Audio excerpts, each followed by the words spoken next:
धन धन सतगुरु तेरा ही आसरा, धन धन सतगुरु तेरा ही आसरा।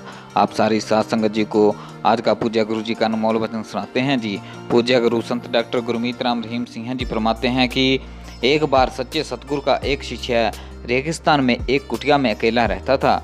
दिन में काम करने के साथ साथ मालिक का भजन करना और फिर रात को पर्याप्त समय उसकी याद में व्यतीत कर देना उसका नित्य का काम था। उसके साथ प्रतिदिन विचित्र घटना होती थी। वह यह थी, जब वह अपनी कुटिया से बाहर किसी कार्य के लिए अथवा किसी कारण से निकलता था तो उसे रेतीली भूमि पर उसके पैरों के चिन्ह पड़ने के साथ एक व्यक्ति अन्य के पैरों के चिन्ह अंकित हो जाते थे।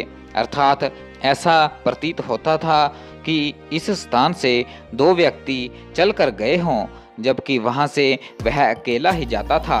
वास्तव में सच्चाई यह थी कि जब वह चलता था तो उसका मालिक सतगुरु अप्रत्यक्ष रूप से उसके साथ चलता था। उस शिष्य का दृढ़ विश्वास बनने के लिए रेतीली भूमि पर पद चिन्ह अपने आप बनते जाते थे। इस विषय में शिष्य को पूरा ज्ञान था। एक बार शिष्य ने किसी विपत्ति के समय देखा कि भूमि पर केवल दो पग के चिन्ह हैं, अन्य पग अर्थात सतगुरु के चरण कमलों के चिन्ह अंकित नहीं हुए।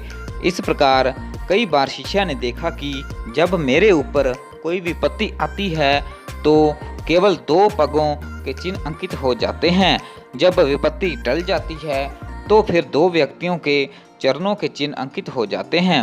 अंत में शिष्य जब शरीर छोड़कर अपने मालिक सतगुरु के पास पहुंचा तो उसने सतगुरु के समक्ष इस बात का शिकवा किया कि हे मुर्शिद, आप विपत्ति के समय मेरा साथ छोड़ देते थे, जिसका प्रमाण रेत पर आपके पगों का चिन्ह अंकित नहीं होता था। इस प्रकार शिष्य के मुर्शिद ने मुस्कुरा कर कहा कि हे प्यारे शिष्य, आप भूल में हो।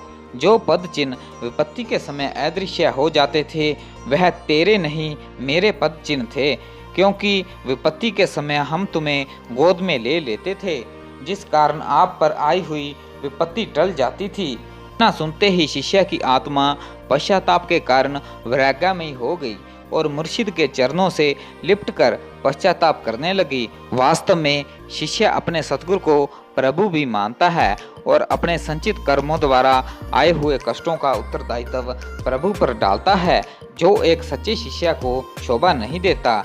जैसा कि एक कव्वाली में आया है, सजदा भी करे शिकवा भी करे, दीवानों का ये दस्तूर नहीं। सतगुरु तो सतगुरु है, अनंत रहमतों और क्षमा का भंडार है, जो अपने शिष्य के लिए सब कुछ करने के पश्चात उससे मिले शिकवों को भी स्वीकार कर लेता है। अतः सच्चा सतगुरु करे तो क्या करे, सतगुरु एक कोमल हृदय मालिक और कद्र विहीन बेटे का बाप जो हुआ। धन धन सतगुरु तेरा ही आसरा, धन धन सतगुरु तेरा ही आसरा।